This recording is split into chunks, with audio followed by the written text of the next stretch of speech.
K Muraleedharan ഇപ്പോൾ മാധ്യമങ്ങളോട്.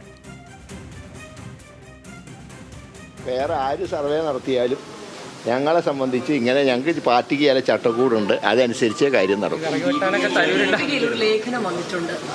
എന്താ അടിയന്തരാവസ്ഥയെക്കുറിച്ച് ഒരു ചർച്ചയ്ക്ക് ഇപ്പോൾ പ്രസക്തിയില്ല.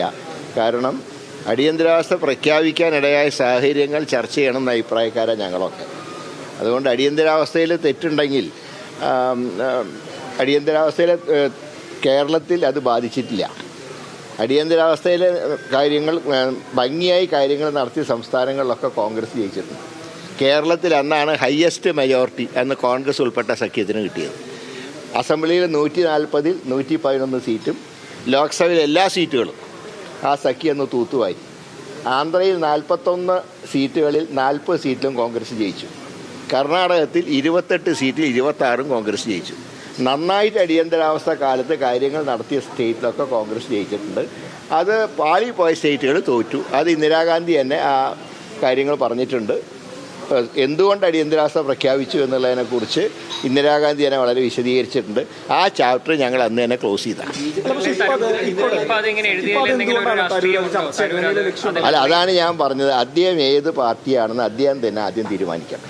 അതിനുശേഷം മറ്റ് കാര്യങ്ങളെക്കുറിച്ച് ആലോചിച്ചാൽ മതിയല്ലോ. ഞാൻ UDF ഭൂരിപക്ഷം കിട്ടിയാൽ UDFൻ്റെ നോമിനി മുഖ്യമന്ത്രിയാവും. അത് കേരളത്തിൽ 24 മണിക്കൂറും പ്രവർത്തിക്കുന്ന ഒരുപാട് നേതാക്കന്മാർ UDFലുണ്ട്. കോൺഗ്രസിന് വേണ്ടി വിറക് വെട്ടുന്നവരും വെള്ളം കോരികളുമായിട്ടുള്ള ഒരുപാട് നേതാക്കന്മാരുണ്ട്. അതിലൊരാൾ മുഖ്യമന്ത്രിയാവും. അല്ല, അദ്ദേഹം ലോകം മുഴുവൻ നിറഞ്ഞു നിൽക്കുകയാണ്. നമുക്ക് ആവശ്യം കേരളത്തിൻ്റെ കാര്യങ്ങൾ അറിയുന്ന ആളാണ്. കേരളത്തിൻ്റെ 4 ചുമതല അല്ല, വിശ്വത്തിൻ്റെ കാര്യം നോക്കട്ടെ, നമുക്ക് കേരളത്തിൻ്റെ കാര്യം നോക്കിയാൽ മതി.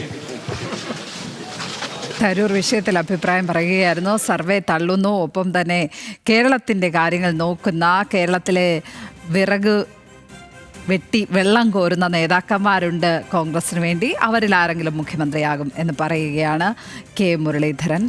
രൂക്ഷമായ തരൂർ വിമർശനം എല്ലായ്പ്പോഴും എന്ന പോലെ ഇപ്പോഴും നടത്തുന്നു കെ മുരളീധരൻ.